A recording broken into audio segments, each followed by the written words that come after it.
Although it's a good idea to make plans to better your financial status at any time of the year, many people discover it to be simpler at the start of a new year. No matter when you start, the fundamentals are constant. These top 10 financial advice are provided below. Before starting, don't forget to like and subscribe to our channel for more future updates. So let's start. Number 10. Keep good records. You could not be collecting all of your legal income tax deductions and credits if you're not cautious to keep complete records. Create a plan today and stick with it all year. It's simpler than rushing to locate everything at tax time, just to overlook stuff that may have resulted in financial savings. Number 9. Update your will. Only 33% of Americans possessed a will in 2021. No matter how little or how much property you own, if you have dependents, you must make a will. You may even create your own will using software like Nalo's Quicken Will Maker if your circumstance isn't too difficult. Consider creating a will so that you can better safeguard your loved ones. Number 8. Review your insurance coverages. Too many people are talked into paying too much for life and disability insurance. Whether it is by including these protections in vehicle loans, purchasing whole life insurance plans when term life insurance makes more sense, or purchasing life insurance when you have no dependents. Contrarily, it's crucial that you have adequate insurance to safeguard your dependents and your income in the event of a fatal accident or permanent incapacity. Number 7. Maximize your employment benefits. Benefits provided by employers, such as a 401k plan, flexible spending accounts, health and dental insurance, etc., are quite expensive. Make sure you're making the most of yours and utilizing the ones that can help you save money by lowering your taxes or out-of-pocket costs. Number 6. Invest. If you're contributing to a retirement plan in a savings account, you can still manage to put some money into other investments, all the better. Number 5. Have a savings plan. Pay yourself first, as you've probably heard before.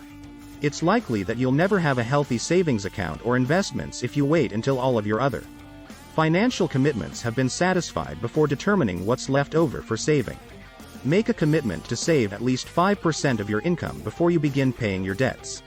Even better, set up an automatic deduction from your paycheck that is put into a different account. Number 4. Contribute to a retirement plan. When you have the resources for doing so, you want to think about paying to your employer's 401k plan, or other employer-sponsored retirement savings program, if one is offered. With 401k plans, your employer frequently matches your payments up to a specified rate. A term used to describe this is employer match. Consider opening an IRA if your workplace does not provide a retirement plan. Number 3. Pay off credit card debt.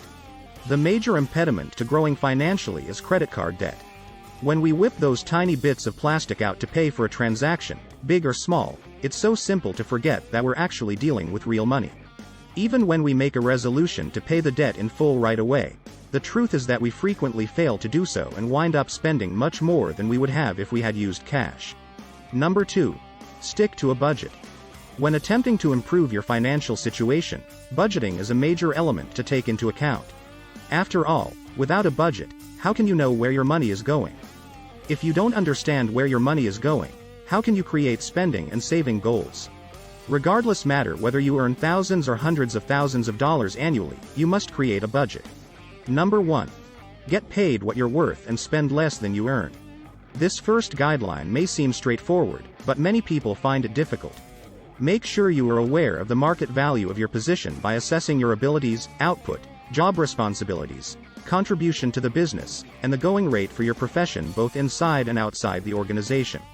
Even a little annual underpayment of $1,000 can have a substantial cumulative impact over the length of your working career. No matter how much or how little you're paid, you'll never get ahead if you spend more than you earn. Often it's easier to spend less than it is to earn more, and a little cost-cutting effort in a number of areas can result in savings. And it doesn't always have to involve making big sacrifices. This is it for today's video. What do you think of our video? Feel free to share your thoughts in the comment section below. Don't forget to like and subscribe to our channel for more future updates. Thanks for watching.